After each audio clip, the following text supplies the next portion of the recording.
Bonjour à tous, bienvenue sur Passion Vélomobile. Aujourd'hui on va s'attaquer à un grand sujet puisqu'il s'agit de remplacer les pneus sur un vélomobile dont les roues avant sont cachées dans la carrosserie. Celui qui sait réparer ou remplacer un pneu sur un tel modèle saura le faire sur n'importe quel autre.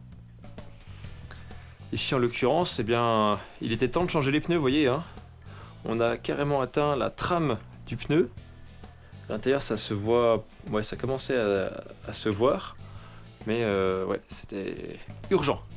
Donc on va lui mettre des pneumatiques, des Schwalbe Kojak, qui sont pourtant ici plus gros que ce qui est d'origine. D'origine on avait des 28, et là on est en 35. Donc en théorie ce sera plus compliqué à changer puisqu'il y a moins d'espace, il va falloir passer le pneu à travers entre la coque et la roue. Donc on va voir comment ça se passe.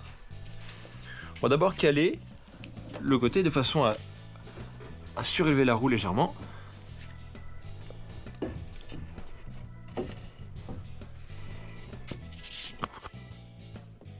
Voilà.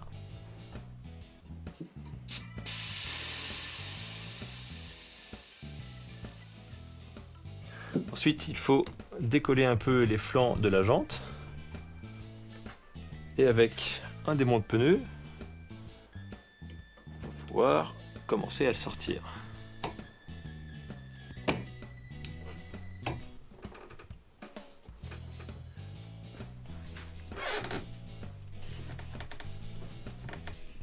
En y allant progressivement, vous voyez, je fais glisser mon démont de pneu et hop, le pneu il sort.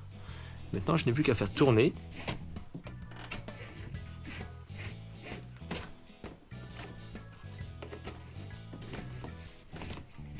Voilà. On va faire de même avec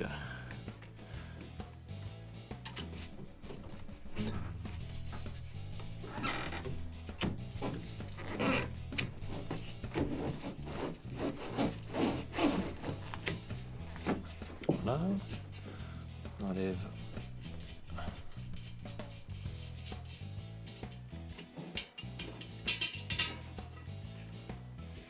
vous voyez, là je sors l'ensemble pneu et chambre à air.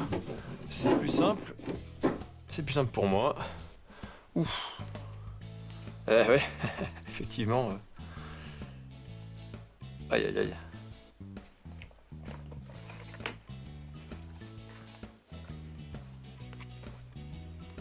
Là, vous voyez, je remets la chambre à air dans le pneu. Parce que le pneu étant en tringle rigide, c'est plus facile à faire glisser vers l'intérieur. Après, une fois que le pneu est monté, il prend un peu de place. Et si je voulais passer la chambre à air, il y aurait un peu plus d'encombrement. Ça pourrait adhérer un peu aux parois, ce serait moins facile. Donc là, je recherche le trou de ma valve. Hop, il est là. Je mets mon pneu.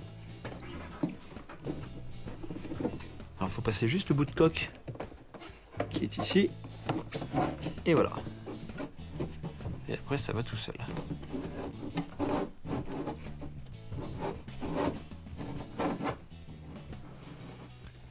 Je vais simplement faire tourner la jante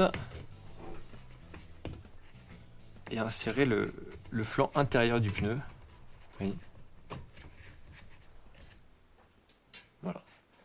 La seule chose où il faut être assez vigilant, c'est lorsqu'on répare une crevaison dans ces conditions par très mauvais temps, si l'intérieur du passage de roue est rempli de saleté, de boue, effectivement là on risque davantage de faire entrer à l'intérieur du pneu de la saleté qui serait collée à l'intérieur.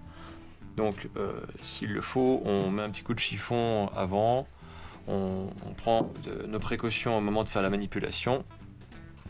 Donc là je fais tourner la jante et je fais rentrer le pneu au fur et à mesure avec la chambre à air bien sûr. Voilà.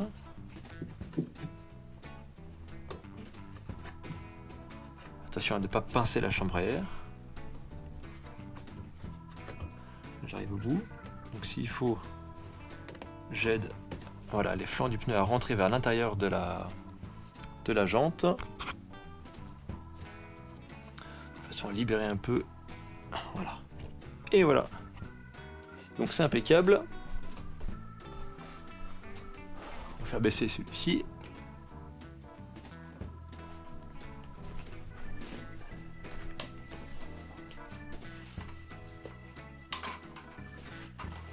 Je l'ai comme ça.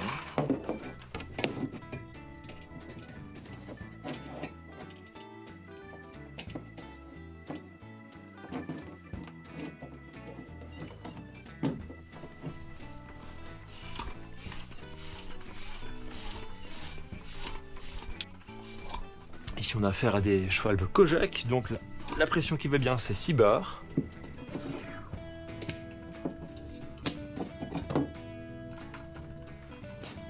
On vérifie que le pneu soit correctement centré, ce qui est le cas.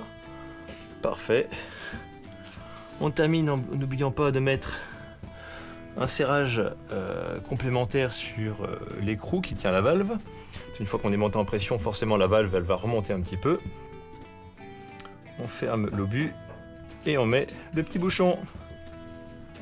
Et donc voilà, vous avez vu, c'était pas si compliqué à faire. Des pneus dans une carrosserie complètement cachée, ça se fait avec un petit peu de technique, un petit peu d'attention simplement.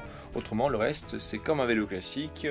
Chambre à air nouvelle, une rustine, ça c'est un détail et ça dépend de ce qu'on préfère emporter avec soi pendant la route. Abonnez-vous à la chaîne si ce n'est pas déjà fait et moi je vous dis à très bientôt pour une prochaine vidéo sur Passion Vélo Mobile.